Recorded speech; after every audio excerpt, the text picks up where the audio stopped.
You're listening to Your Magical Midlife. This podcast is for women who are seekers, dreamers, and unconventional thinkers. If you're a Gen X woman who's always walked your own path, but now feel like you've lost your way, listen up. I'm Kate Higgins, your host. I'm a licensed clinical social worker and coach, and I'm here to guide you back to yourself and to help you reconnect with your joy, your passion, and your purpose. Midlife knocked me sideways. I was not prepared for all the challenges that piled up one by one. Everything in my life felt like it was imploding, including my health and my sense of self. By the time I hit 50, I was completely lost. But here's the good part. I'm finding my way, and so can you. I'll be dropping episodes every Thursday on everything from ambivalent aging, to body changes, to relationship shifts, to career challenges, financial fears, crazy family dynamics, and spiritual awakenings. Some weeks I'll be musing, some weeks I'll be ranting, and sometimes I'll have amazing guests who will share their expertise with you. Midlife brings a lot of change and a lot of challenges, but there's also so much magic to be uncovered. Let's dive in.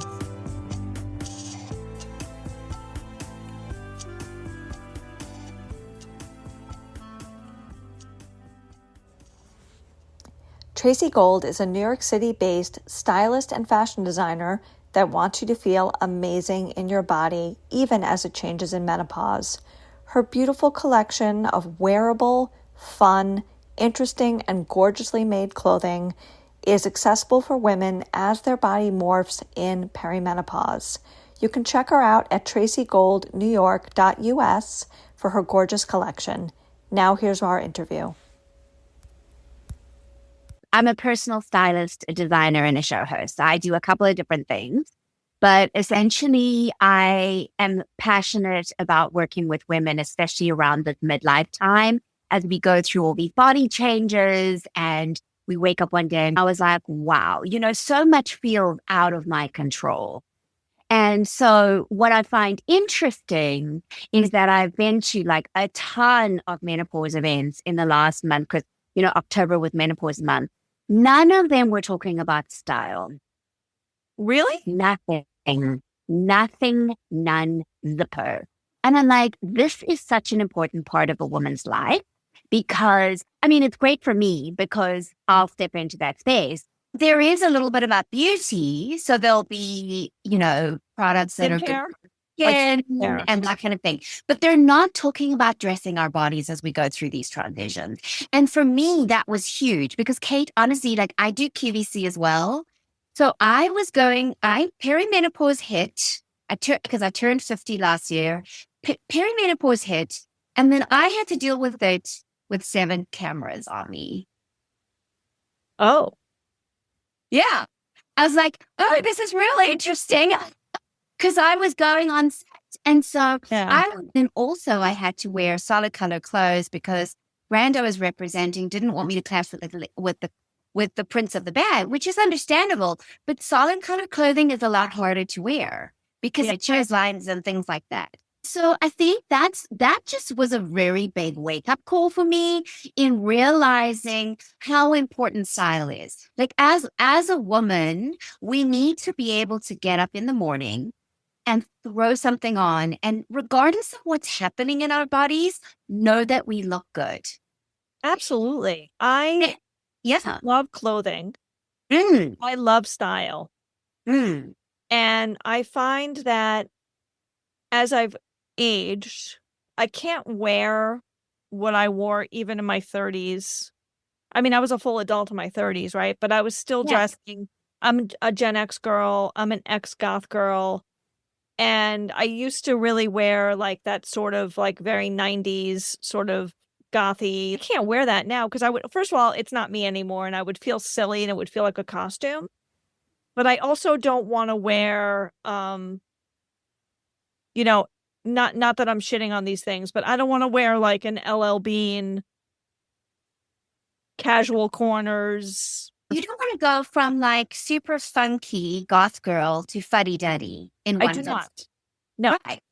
And that is what I find is that there is just very little in between. So there's either, and these are the options. The options are Or either I'm going to try and squeeze into something or wear things that actually are not a reflection of my life stage versus age.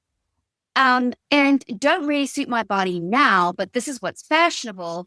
Or I'm wearing clothes that my mother wears. Right. And where is that in between?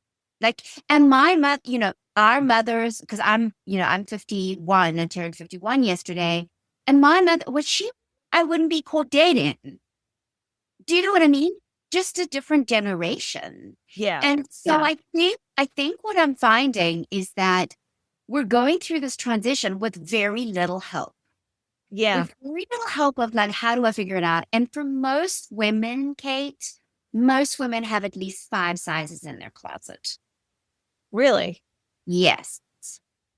5 different sizes. I counted my jeans because I went jeans shopping and got it all wrong with my size. I'm a personal size. This is what I do. But I go and the size I would normally wear would sometimes I couldn't even zip it up. And then sometimes it would be too big. I counted 4 different sizes in my closet of jeans that actually fit me now. Is that because because of vanity sizing and sizing for women has always been inconsistent, or because your body has fluctuated so much, or both? I think it's both. So there is definitely, especially in the jeans, like I think it was, I've always believed in getting rid of the size label. If you don't like the size label, literally cut it out. What I have realized since though, is that because our body is fluctuating, what happens is, and I experienced this myself. So now I'm going to get rid of stuff that doesn't fit me because it's actually just negative for me if I have it in my closet.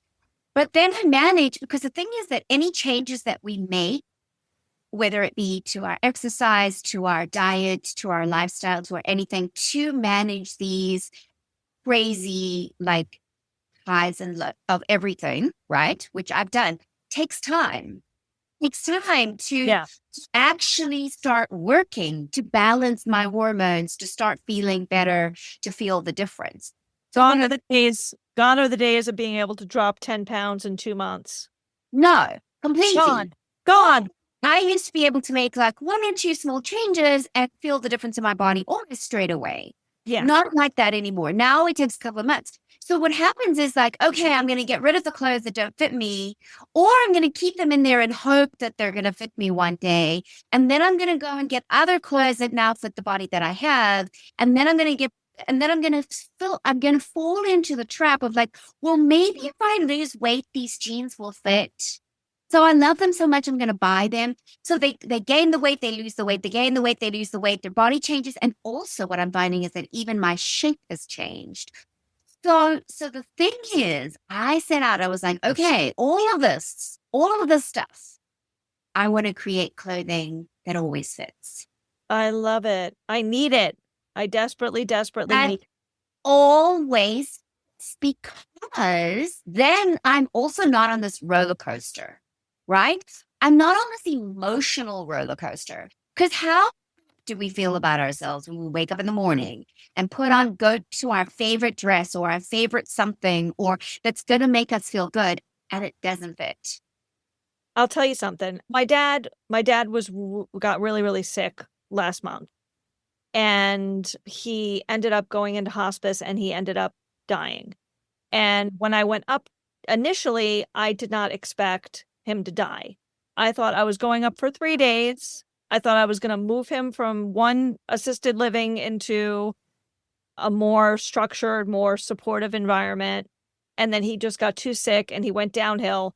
And I was up there for 3 weeks. And I was living in a hotel for 3 weeks with like 4 pieces of clothing and eating not what I usually eat, not exercising the way I usually exercise. I'm sitting in my closet, and there are things that I am actually anxious, like too anxious to try on, because I know that they are not going to fit. Because I had 3 weeks of not sleeping, eating takeout food that I never eat takeout food. Yeah. And the stress of just like sitting there and just eating all this crap I wouldn't eat. and like not, and just being out of my routine. And I'm like, oh, I love those pants, but there's no way it's just going to make me feel really bad if I try to put them on and I can't zip them up, or that dress isn't going to fit. Yeah. And at my age, I'm not going to just bounce back. Like it's going to take me, like these clothes are not going to fit me for like months. Yes. If ever, maybe they'll never fit again. So can you imagine a world where you have things in your closet? And this is the thing, we don't need a lot of stuff. We just need some things that can easily mix and match and dress up and dress down and create all these interesting, amazing outfits, but that are designed to adapt to our body. So I'll give you an example. I use a lot of stretch fabrics. I use different kinds of sizing. So I'll do a small, medium, large, extra large, extra, because we do vary in sizing. So we vary in sizing in what we wear, but we also depends on your body shape, right? And then because I know as a stylist, it doesn't matter what size you take. If the shape is wrong, the shape is wrong. If you have things that are made out of stretch fabric, they have lots of stretch, right? But they're in a good shape. It doesn't matter. You can belt it, you can not. You can wear it if it's a wrap dress. You could wear it open as a duster. You could close it up. It actually wraps really well across. So it doesn't matter if you put on a few pounds. You'll just tie it a little looser. Do you know what I mean? And Yeah. I find that when we take that emotional trigger away from our clothing, we then can actually start making better choices almost subconsciously. Yeah. Kate, I'll tell you honestly, like I've had quite a few clients that work with me that when they first come, that I've just had a baby and I've had a baby later, or I've hit perimenopause, I've hit menopause, or I've gained weight, or whatever the thing is. It could be health challenges, it could be whatever. Within a while of wearing clothes that really just flatter them and make them feel great, they actually drop one of my whole sizes. I bet, because when you feel good about yourself, you're more motivated to take good care of yourself.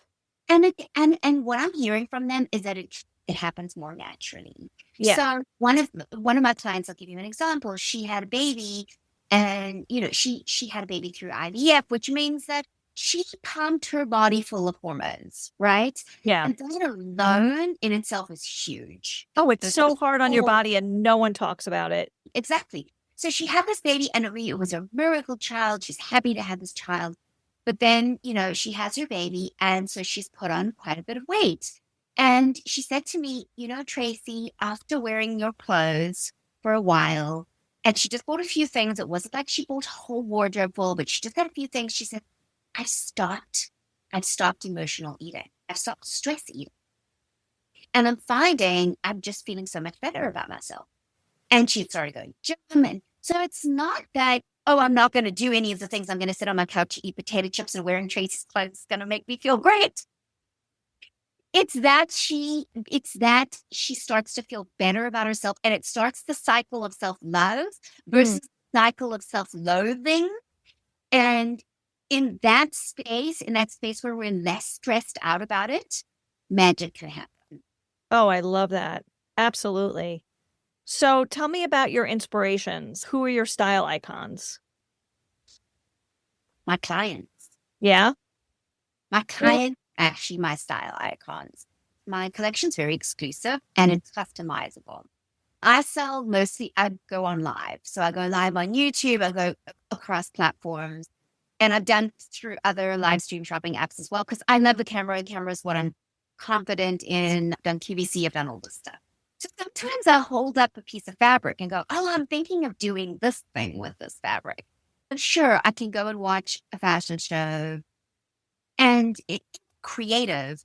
But to me, the question is always, how is an everyday woman going to feel? It's a very different way of looking at fashion. And I'm a stylist. So I've worked for 20 years. I've worked with women of all different body shapes, sizes, ages, you name it.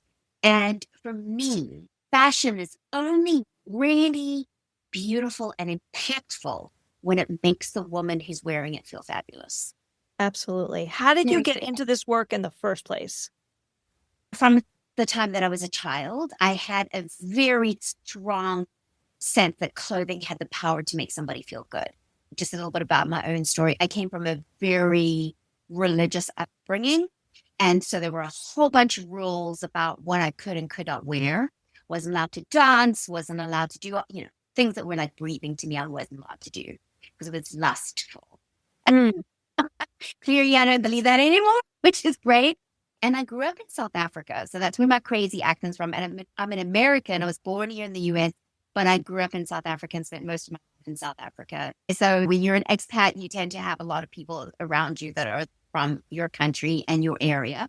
And then I came to New York in 2018. So I've lived here ever since then. But in South Africa, you have to wear school uniforms, and not the kind of school uniforms they have here at the private school. Like our hair had to be tied up, no makeup, no jewelry. I remember even there was this rule we were not allowed to fold our socks over twice. It was just stripping you of every bit of individuality. And so I had that in the school system, and then I had that at home too. But one thing I could do, and I did do, is I would come home from school, I would rip off my school uniform, and I'd put on colorful, crazy clothes. And as long as they were modest, according to what my family deemed modest, it was okay. So they could be fashionable. And I grew up in the Madonna era. I material girl like a virgin. So I did the whole shebang, and I just loved it. I loved it. And it made me feel like a different person. It made me feel free. It made me feel like I could express myself. And so from a young age, I understood the power that clothing can have. And, we often think of fashion as being something very frivolous and it's not important. And it just had no real meaning in life. But that's not what my experience was. But then I also knew that clothing needed to be in such a way that it made women feel good about themselves. So straight out of school, I went to fashion school. And then I've done various different things, but I always have, and I realized when I started my collection, like every designer does, you come up with an idea and then you make a pattern and you make a sample. And then if you want to sell it, you grade it up or grade it down and you make various different sizes. And I realized two things. I realized, first of all, women had a whole internal dialogue about what they could and could not wear. Like, wow. So they wouldn't see me in my clothes and go, "Oh, Tracy, I love that. Where did you get that from?" And then I'd say, "I got it from, it's from my collection." And then, "Oh, no, but I can't wear that because I'm too old. I'm a mother now. My body doesn't allow me. I can't wear the color green." I mean, I've heard it all. Kate, I've heard it all of the reason. And some of them are just not true. In fact, I would say that probably majority of them are not true. So that was the one thing. The other thing I realized is that we were not taught to make patterns as women are actually built. Right. In fashion school, we were not taught that. We were taught standardized size charts. Well, what the heck is a standardized size chart? And like, who's standard? I wear a lot of vintage clothing. Yes. And if I wear a modern 4 or 6, I'm wearing a vintage 14, 16, which is crazy, right? Yes. Yes. Yes. So what I realized is that the sizing wasn't important. I don't even put a size label on it. If I have samples and I need to know, I know where to get them because I don't want people seeing size. It doesn't matter. More about the shape that's right? And so what I realized is that, hey, we're a different size on the top to on the bottom. So let me make the jackets on this and the bottoms different sizing. Like you can buy them as secrets and it works that way. And so I started developing my collection that way. And I've always done fashion that way. But when COVID hit, COVID changed the way women, especially women over 40, shopped. Because for a lot of women, they were afraid to buy online. Not anymore. But then what that means is that my clients are across the country and sometimes across the world. I've got clients all over the world. And so how is I going to create a collection that would always fit? That I know with certainty when she gets it home, she's going to love it and it's going to fit her. And then perimenopause hit me. And I was like, oh, there's this thing. And then I took that to the whole nother level. And I said, okay, not only does it need to be easy to fit, but it needs to be easy to style in so many different ways so that she's going to feel fabulous regardless. So the sizing is flexible and based on, like, how do we know when we look at your clothing online where it's going to, like, it's not just a stretchy tube, obviously. It's cut with a shape into it. Correct. And should we base it on, like, if you're top heavy, it's based on your size of your boobs, or no? No, I make it even easier than, because most women don't know what body shape they are. So all of my clothes are made in what I call an upside down triangle. So essentially the hem is always going to be wider, which is going to mean that it doesn't matter what your hip measurement is. It's going to fit you, and it's going to slightly shape your waist, and then it's going to flare in the hem so that it doesn't really matter what goes on underneath. So what I do is I work on, like, so in all my sizing. So if it's a small medium, it's a 4-6. And most of us are wearing between sizes because it depends on the cut, right? Right. 4-6, 8-10, 12-14, 15-18. And my clients love it. It makes it so easy to figure out. It's just like, what is your regular dress size? And if you are on the cusp, some women are on the cusp of like 6'8", then I would say rather than go 8'10", because you're going to it'll just give you a little bit more leverage that way, but the shape is so important. And I think that is the thing. And then also things can be customized. So I build relationship with my clients, Kate. You can simply buy online, but most of my clients don't buy that way. Most of them will come on one of my lives and then they'll ask questions, and I discuss their bodies with them. I was like, okay, what do you like about your body shape? What do you not like about your body shape? What are the things that you want to kind of like disguise? So I just get a sense of them and the questions that I ask and that kind of thing. And if you get it home and it doesn't fit perfectly, you have a once-off free alteration service. So you send it back to me, we'll alter it and send it to you.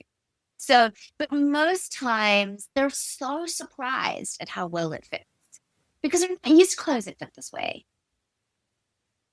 Do you have like building block pieces that you have accessories for? Like, is it that you're helping women build like a capsule wardrobe that they can depend on? Everything they know goes together and everything looks good together? Yes. So I do a lot of videos, like 2 pieces, 10 styles. I show you different ways that you can wear things. Everything can be worn at least 3 different ways. Oh, wow. So the dress that I'm wearing, it can be worn off the shoulder like that. If you want to go more of a sexy look, it can be belted. It can be not belted. You can wear it with a body stocking, or what I call the wear it over, wear it underdress underneath, and it gives you more coverage. There's so many different ways. And in every single product that we have on the website, there are multiple pictures that show you different ways that you can wear it. Oh, I love that. This is the thing is that I find here in the US, women think that they need a lot of clothes. And the previous model of buying clothes, you're dealing with all the different sizes, and then you go through different stages and you change. So rather, instead of buying a whole bunch of things that don't really fit you that well, that you don't really like, spend a little more, get something customized, something you don't have to alter when you get home because it doesn't fit you properly or because it's not working for your height. I have a lot of women who are petite, like under 5'4". Regardless of their size, they're petite, right? Yes. And so for them, it's major because the pattern gets altered for their height as opposed to, well, we just cut off the bottom. Oh, I love that because I'm 5'2". I find that I'll find something that's the correct size for me, but the sleeves are wrong or the length is hitting at like a weird, awkward place, like in the middle of my calf when it's supposed to be like right at your knee. Or I'm also small boned. I'm short and I'm little, Yeah.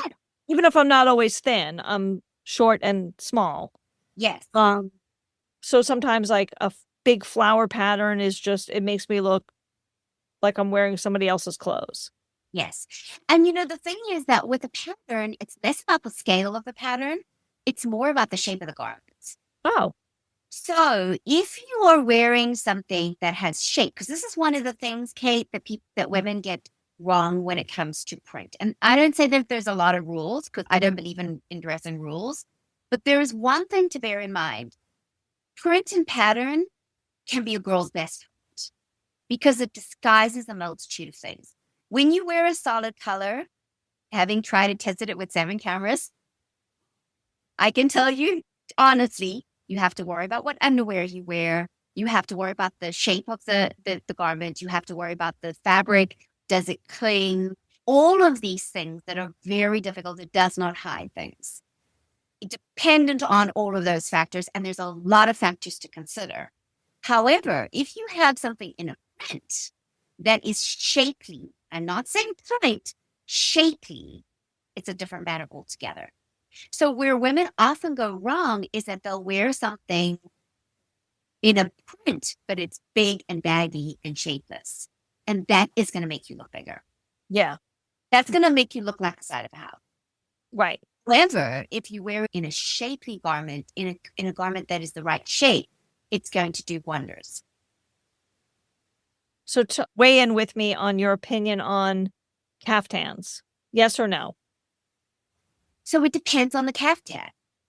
I'll tell you what, there's a garment that I call the wear 3 ways dress. It's one of my standard dresses. It's one of the dresses that women will go to first because it's really these like extra small to medium and large to XXL.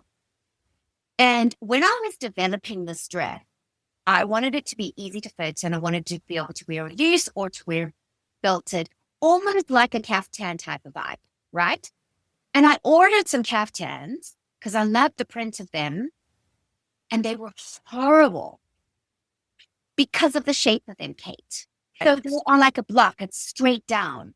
Whereas if a caftan has got a little bit of shaping around the waist and then flared like an upside down triangle at the bottom, completely different ballgame. Right. Because then you can belt it. I love a caftan with a little gathering inside. Correct. But the shape of it needs to be right. Because what I did is I took those block caftans and I put a belt on it. And all it did was create all this extra volume around my middle. It looked terrible. And it made my butt look huge. I mean, that's the thing, is that it's not just going to work to just belt up a whole bunch of fabric. The shape needs to be right. And so if it's a caftan that has some shape, fabulous. If it doesn't, it's going to just make you look like a blob. All right. I will reevaluate my caftans. What's your favorite piece that you do? Do you have one? Is that like asking you to pick your favorite kid? I would say probably the wear 3 ways dress because that kind of catapulted my collection. It has a drawstring at the top and it can be adjusted. So if you have girls, you can adjust it to cover your bra straps. It's sleeveless, but there's tops that you can wear, that you can get to go with it. You can also layer it for the fall, which is really fun. I love that dress. I think and it will fit every woman. There's not a single woman that I've ever come across that wouldn't fit in a dress like that. And that's saying a lot, except the fact that it doesn't have a sleeve. And so that's why I always give a sleeve option. I have what I call a magic top that can go over it, and it works as if it's a belt, but it doesn't feel like a belt on you. And it de-emphasizes your belly and it gives you a nice deep V neckline, and you can have a sleeve option with it. So I feel like, and as we go in, as we deal with perimenopause and midlife, the hot flashes and all that kind of thing, layers are really helpful. Or really? With that. Yeah. Absolutely. Oh, yeah. What do you find most midlife women are concerned about? I mean, I know what I think that answer is going to be, but why don't you speak to it? Like concerned about it in their body. Oh, in their body. Okay. About their changing shape. Their bellies. Yeah. The menopausal belly. Yes. Yeah. And I don't know, sometimes even before you're actually in menopause, if you have fibroids, your belly will pop out too. Okay. Because they take up space. And a lot of premenopausal women get fibroids right as they're going into perimenopause. That's interesting. I feel like, I feel like it's always been something that I have focused on because women are concerned about it. Like I find mostly their bellies and then Second, depending on how they're feeling about themselves. Some women don't want to show their upper arms.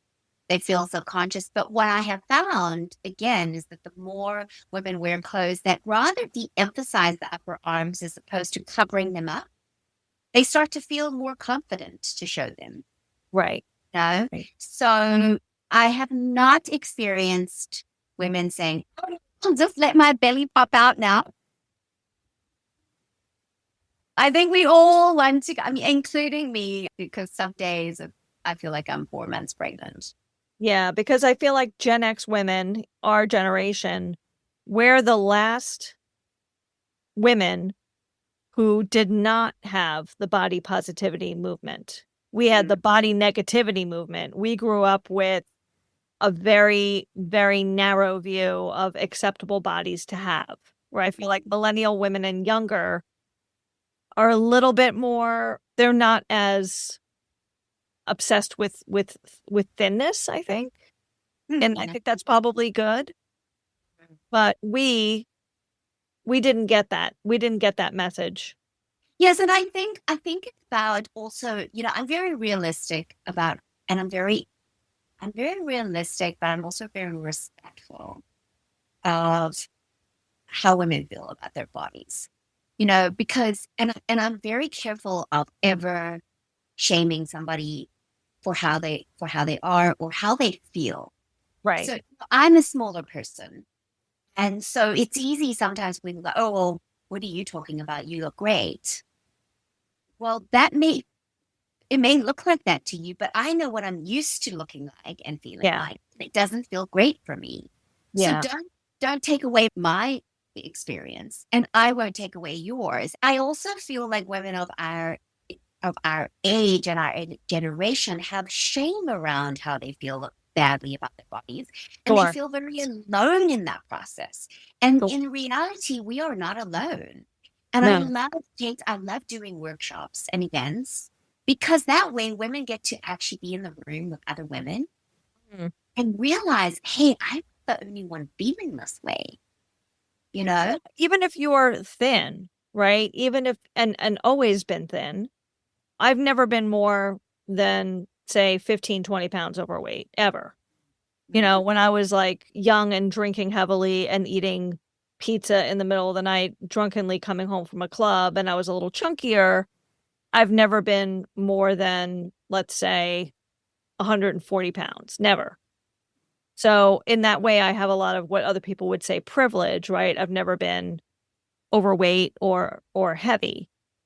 But that doesn't mean that even now, my body is totally different. My body has changed in the past decade.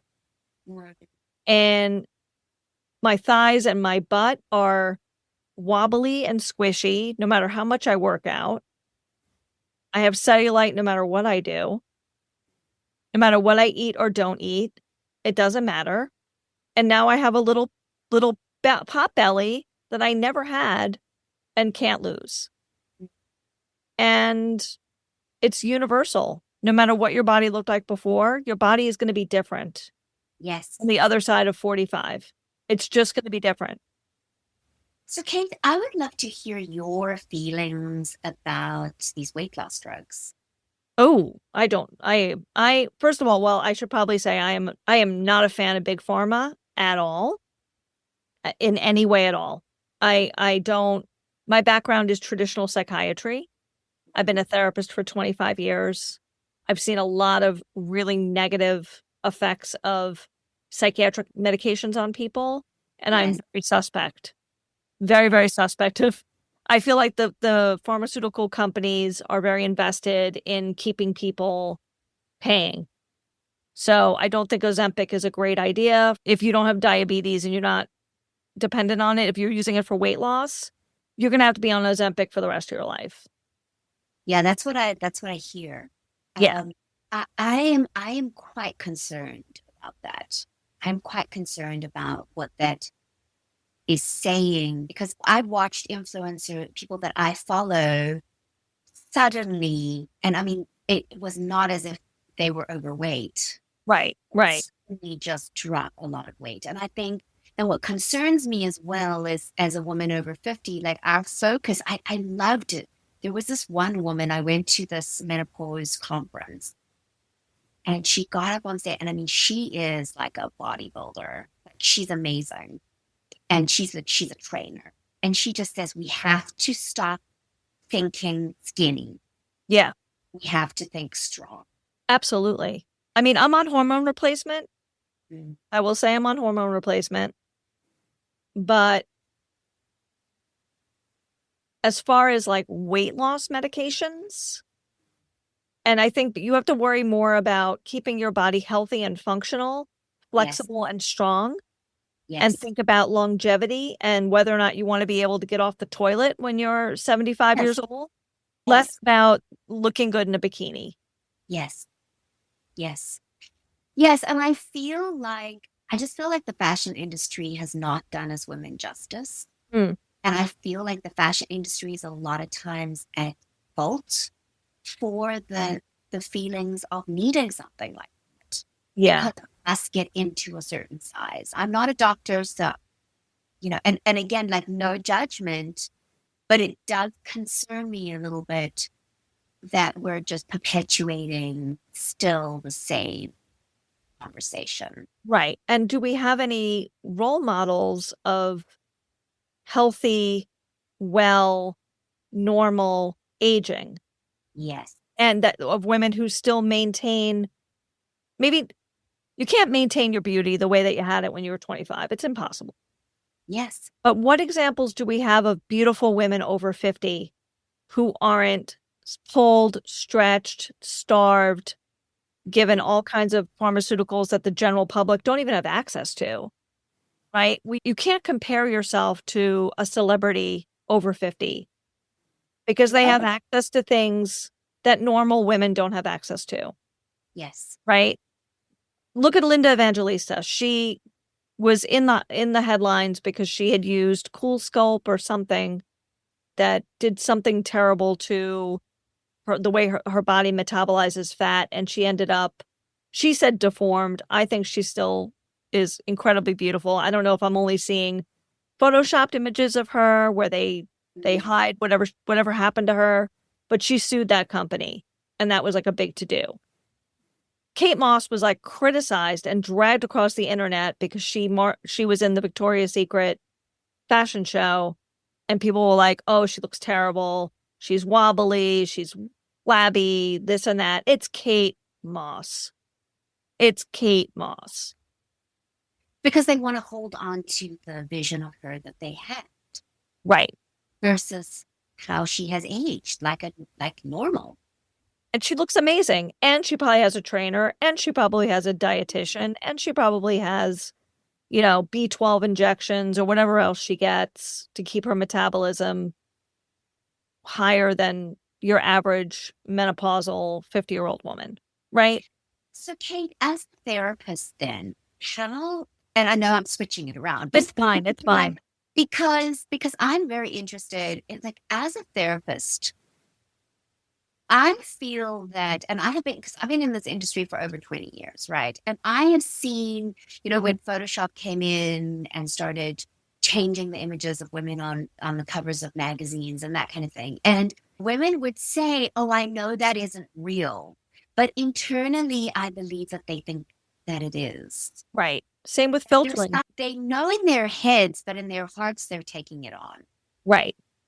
So how do we shift that focus? Like, how do we shift that? And I feel like, in some ways you say the younger generations are more body positive, but they're also on social media far more. We didn't grow up with social media, right? We now. Right. Like, how do we protect our self-esteem? How do we protect ourselves as we're aging to think strong, not skinny? Right. To think, hey, I'm going to live my best life and not go to all these massive things. And then, or is it that sometimes women feel like there's just way too much to do that's not there for them, and then they give up altogether? So where is that middle ground? I know that's a big question. That is a big question. I'll try to answer it gracefully. Well, first of all, when I go on social media, I seek out women my age. I don't compare myself to women who are 10, 15, 20 years younger than me. I also try to seek out people who are not filtering the crap out of their photos and videos, because I sometimes play around with those filters too. You know, like you can filter yourself on a reel, and then when you see yourself in the mirror, it's like this horrible shock. If you think you look like the filter and Yes. you see yourself in the mirror, it's so depressing, right? So I don't even go down that road. Like, I'm not going to filter my reels, and I don't use those filters. Okay. And so I try to show other women that it's okay to not look how you looked. Yes. And it's also okay to acknowledge that it's upsetting to see your face change. It's upsetting to see your body change. It reminds you that time is going by and maybe you haven't accomplished everything you want to accomplish. Maybe you don't have everything you want to have. I think it's the reminder that it can remind you that your life maybe isn't the way you want it to be, but that doesn't mean that you can't still work towards things, have things, be creative, do good work in the world. Surround yourself with people who are positively engaging in their 40s, 50s, 60s, 70s, 80s, right? You know, Jack. Jack is a fucking badass, right? She is incredible. You talking about Jack Perez? Yes. She's Yeah. incredible. Yes. Like, find her and women like her and hang out with them, right? Don't hang out with people who are like, oh, I'm 40, my life's over. Hang out with people who are still engaged in the world, and then you won't feel so bad about aging. I think that's great advice, Kate. I think that's great advice. And I think then also, I think it is about respecting ourselves. It's like, I'll come back to what we started with.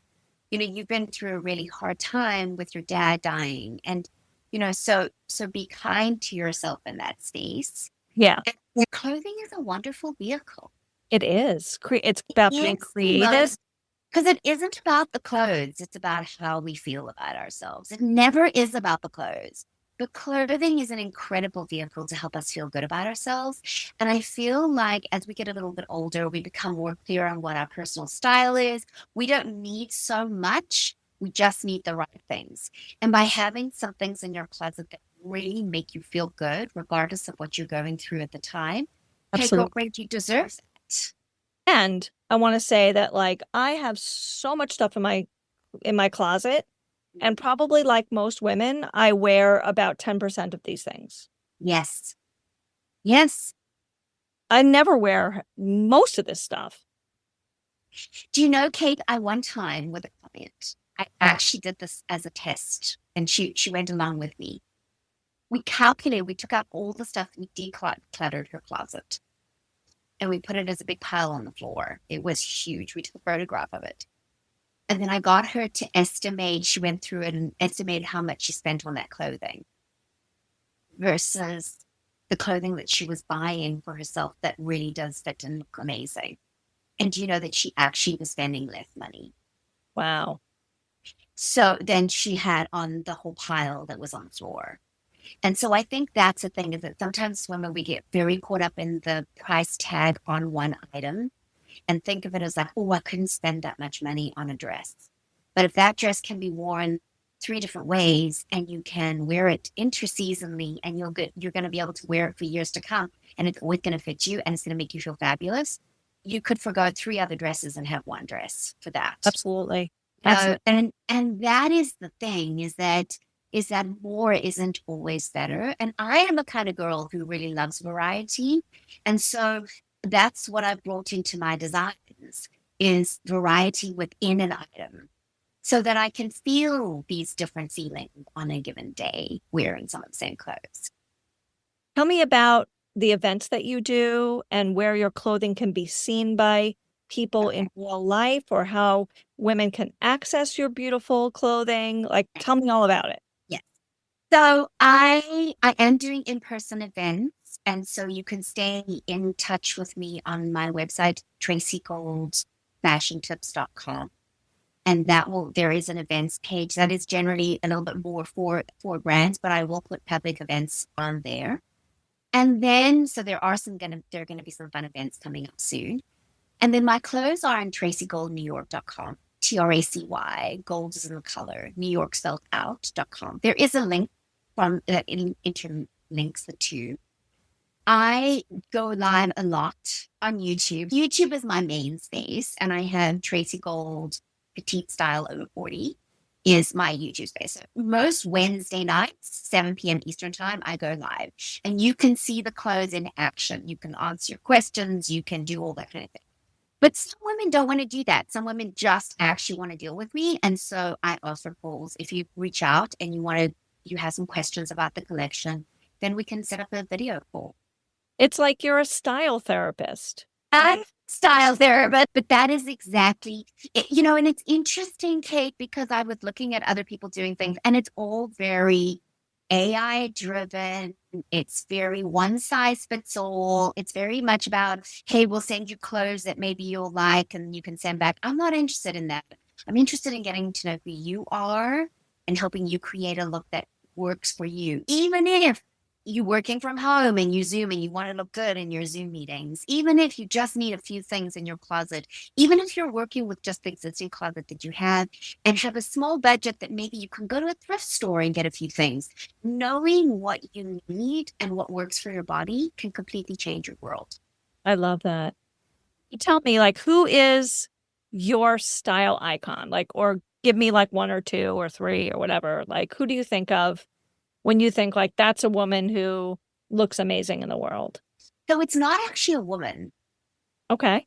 It's a culture, Italian style. That is it for me. I go to Italy quite frequently. Women, and especially women over 40, they do not give up on themselves. They get dressed up. They love what they wear. They're not afraid to show their body shape. They also don't wear a lot of makeup. And, it's not all OTT. It's like less is more. They take really good care of their skin. They take good care of their bodies. And they're not afraid to use color and print and express themselves. And it's really beautiful to see. I love that. So inspiring. And most of them, Kate, are petite.